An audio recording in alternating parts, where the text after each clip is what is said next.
السلام عليكم، ازيكم عاملين ايه؟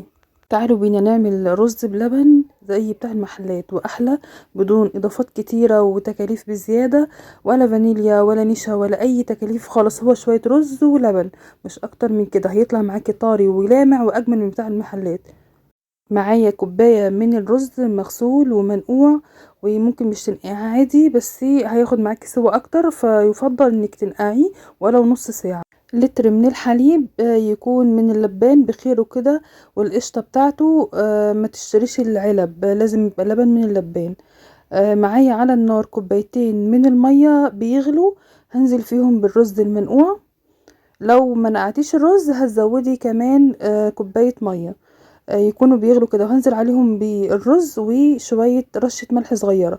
هقلبهم، واول ما هيغلوا هوطي عليهم النار واغطي الحلة.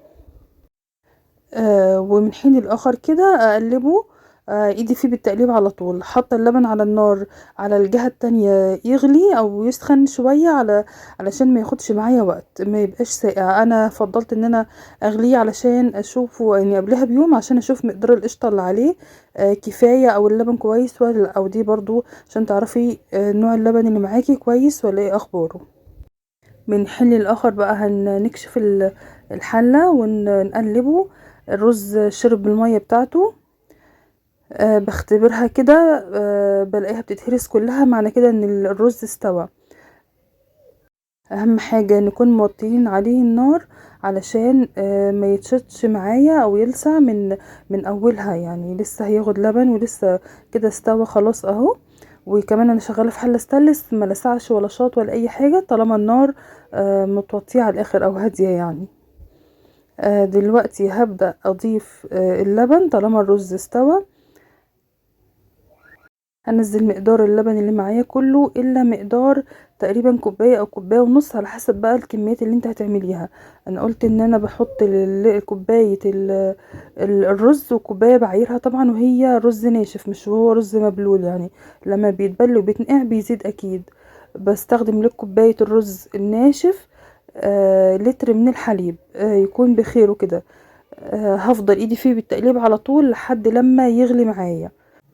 تقليب مستمر بالشكل ده. طبعا انا سرعت الفيديو يعني مش بالسرعه دي، علشان احفز النشا اللي في الرز ان هي تطلع. هضيف هنا معلقتين من جوز الهند. طبعا ده هيخليني استغنى عن الفانيليا. الفانيليا بتمرر شويه، والفانيليا ستايله برضو بتغير الطعم، والفانيليا البودره بتمرر شويه وبتخليه يفسد معايا بسرعه.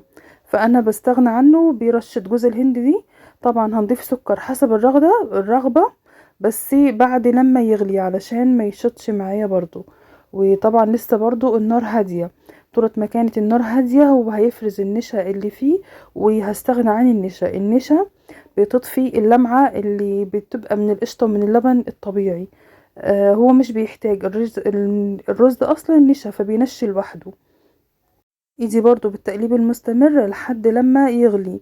اول ما هيغلي انا هطفي النار وهغطي عليه لمدة 10 دقايق او ربع ساعة، لحد لما جهزي بقى اللي كان طواجن او بولات اللي هتقدمي فيه، علشان يتقل ويختم اكتر ويطلع نشا اكتر واكتر. واضطر ان انا استغنى عن النشا اللي احنا بنشتريها للكورن فلاور، نشا الذرة. على قلت لكم ان هي بتطفي اللمعه اللي فيه وبتغير طعمه شويه. المحلات ما بيضيفوش نشا خالص.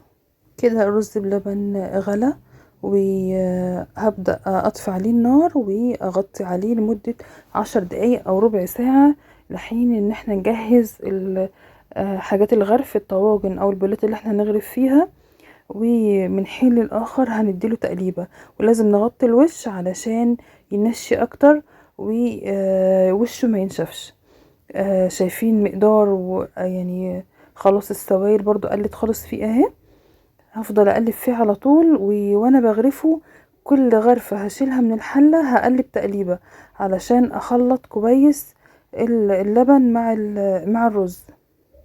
هبدأ اغرف في طواجن ده الجزء الاول علشان ادخله الفرن ياخد وش.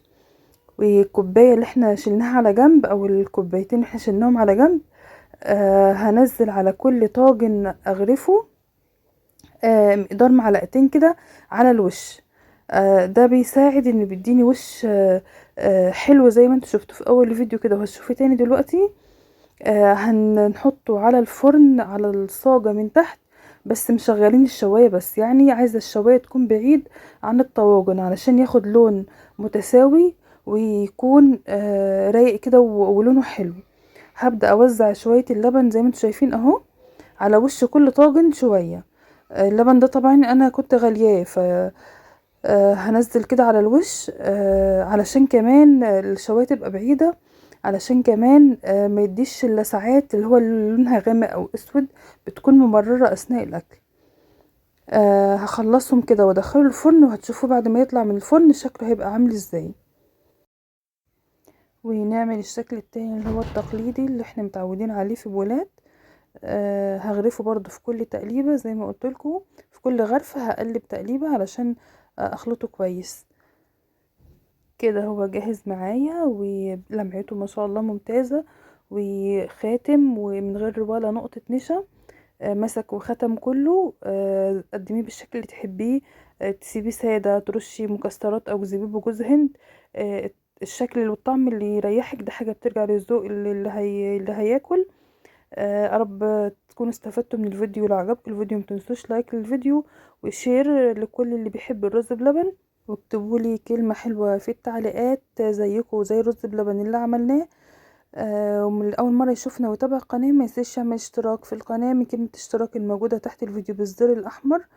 دمتم في رعاية الله وأمنه، ربنا يحسن بين ايديكم، والسلام عليكم ورحمة الله وبركاته.